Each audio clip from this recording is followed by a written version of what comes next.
Assalamualaikum warahmatullahi wabarakatuh. Perkenalkan, nama saya Ardiansa Jono Nugroho dengan NIM C1C023039. Baiklah, di sini saya akan membahas materi mengenai timbulnya hutang pajak, penagihan pajak, dan berakhirnya hutang pajak. Masuk pada materi pertama, yaitu timbulnya hutang pajak. Terdapat dua ajaran yang mengatur timbulnya hutang pajak, yaitu ajaran material dan ajaran formil. Yang pertama, ajaran material. Ajaran material menyatakan bahwa utang pajak timbul karena diberlakukannya undang-undang perpajakan. Dalam ajaran ini, seseorang akan secara aktif menentukan apakah dirinya dikenakan pajak atau tidak. Dengan peraturan perpajakan yang berlaku, ajaran ini konsisten dengan penerapan self-assessment system. Yang kedua, ajaran formil. Ajaran formil menyatakan bahwa utang pajak timbul karena dikeluarkannya surat ketetapan pajak oleh fiskus atau pemerintah untuk menentukan apakah seseorang dikenakan pajak atau tidak, berapa jumlah pajak yang harus dibayar, dan kapan jangka waktu pembayarannya dapat diketahui dalam surat ketetapan pajak.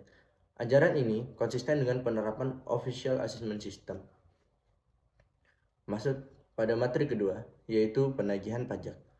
Dalam meningkatkan penerimaan pajak, salah satunya hal yang dilakukan adalah dengan memberikan tindakan tegas berupa penagihan terhadap wajib pajak yang menunggak pembayaran pajak dengan memperhatikan ketentuan umum yang berlaku.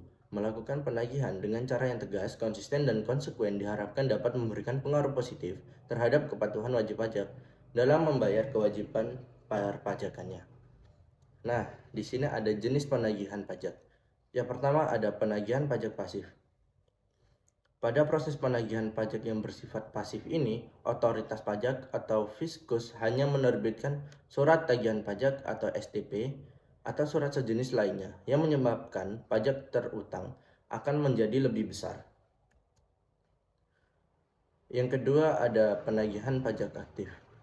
Seperti yang sudah dijelaskan pada jenis penagihan sebelumnya, di mana penagihan aktif akan secara langsung dilakukan apabila wajib pajak atau penanggung pajak tidak melakukan pembayaran atau jatuh tempo sejak diterbitkannya STP. Yang ketiga ada penagihan pajak seketika dan sekaligus. Jenis penagihan seketika dan sekaligus ini merupakan penagihan pajak yang dijalankan oleh fiskus dan juru sita pajak terhadap wajib pajak yang secara langsung tanpa menunggu jangka waktu atau jatuh tempo yang telah ditentukan atas pelunasan pajak. Materi ketiga di sini hapusnya hutang pajak.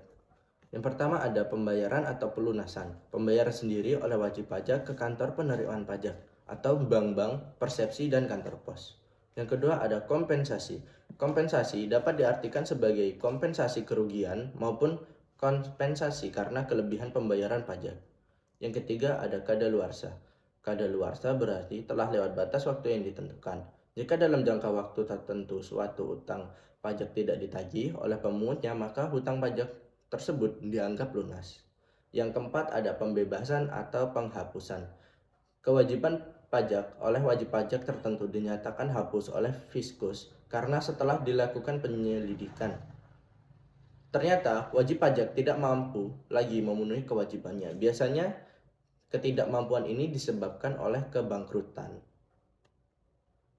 Dari materi yang sudah kita bahas tadi, kita dapat menarik kesimpulan hutang pajak timbul akibat diberlakukannya Undang-Undang Perpajakan dan dikeluarkannya surat ketetapan pajak oleh fiskus atau pemerintah. Penagihan pajak harus dilakukan secara tegas, konsisten, dan konsekuen agar wajib pajak membayar tagihan pajak mereka. Dengan cara itu diharapkan memberikan dampak positif terhadap kepatuhan wajib pajak dan dapat meningkatkan penerimaan pajak negara karena digunakan sebagai dana APBN dan jalannya pemerintahan Indonesia. Hutang pajak dapat dihapus disebabkan oleh pembayaran atau pelunasan, kompensasi, kedaluarsa, dan pembebasan atau penghapusan. Baiklah, sekian penjelasan materi dari saya. Jika ada salah kata dalam penyampaian materi, saya mohon maaf. Terima kasih.